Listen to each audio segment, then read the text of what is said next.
हैं हम वेलकम करता हूं, स्वागत कर पूछ सकते हैं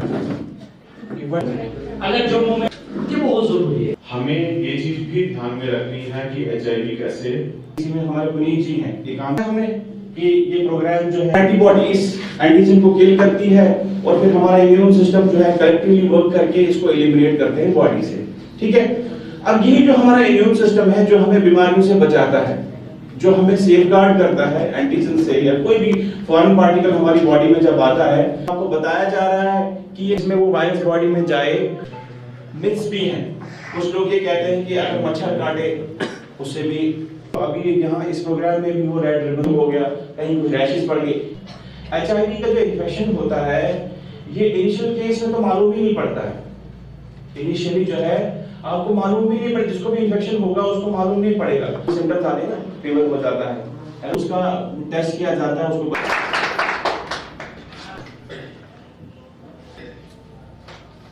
Myself Dr. Azhar, I am from Department of Microbiology, GMC डोडा।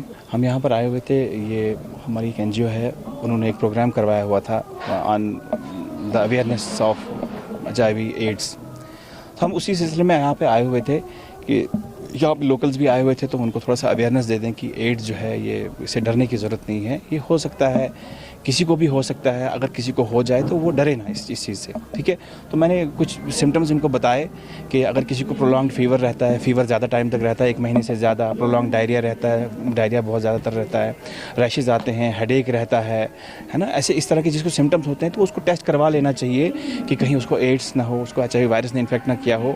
तो बस यही है, जिसको हुआ है उसको ये ध्यान में रहे कि अगर उसको हुआ है तो वो उसके ज़रिए किसी दूसरे में ना जाए। ठीक है, वो दूसरे सोसाइटी को बचाए, सोसाइटी उससे बची रहे। बाकी वो नॉर्मल वर्क कर सकता है, उसको डरने की ज़रूरत नहीं है। उससे हाथ मिला सकते हैं आप, उससे हग कर सकते हैं आप, उसको किस कर सकते हैं आप, उससे मिल सकते हैं, वो खेल भी सकता है आपके साथ। जैसे एक नॉर्मल पर्सन जो बिहेव करता है वैसे वो भी बिहेव करता है। बस सिर्फ ये 2-4 चीज़ें जो मैंने आपको बताई कि जो है ब्लड ट्रांसफ्यूजन उसका नहीं होना चाहिए, सेक्सुअल कॉन्टैक्ट उसका विदाउट प्रिकॉशन किसी का नहीं होना चाहिए। अगर किसी मदर को हुआ है तो वो मदर विदाउट टेस्ट जो है अपने बेबी को फीडिंग ना कराए। और जो है कोई अगर इस तरह का पर्सन नीडल्स यूज़ कर रहा है तो उसकी नीडल जो है रीयूज़ नहीं होनी चाहिए। बस इन चीज़ों का ध्यान रखना है। बाकी वो नॉर्मल रह सकता है, नॉर्मल लाइफ गुजार सकता है, क्योंकि मैंने आपको बताया कि इसका जो इंक्यूबेशन पीरियड ही है वो 2 साल से 15 साल तक है। कुछ लोगों को 20-20 साल तक मालूम ही नहीं पड़ता कि उनको एड्स हुआ है। तो बाकी इससे डरने की ज़रूरत नहीं है, आप नॉर्मल ज़िंदगी गुजार सकते हैं और सोसाइटी को बचाना है, बस बाकी और कुछ नहीं। नॉर्मल ज़िंदगी आप गुजार, डरने की ज़रूरत कुछ भी नहीं। Thank you very much.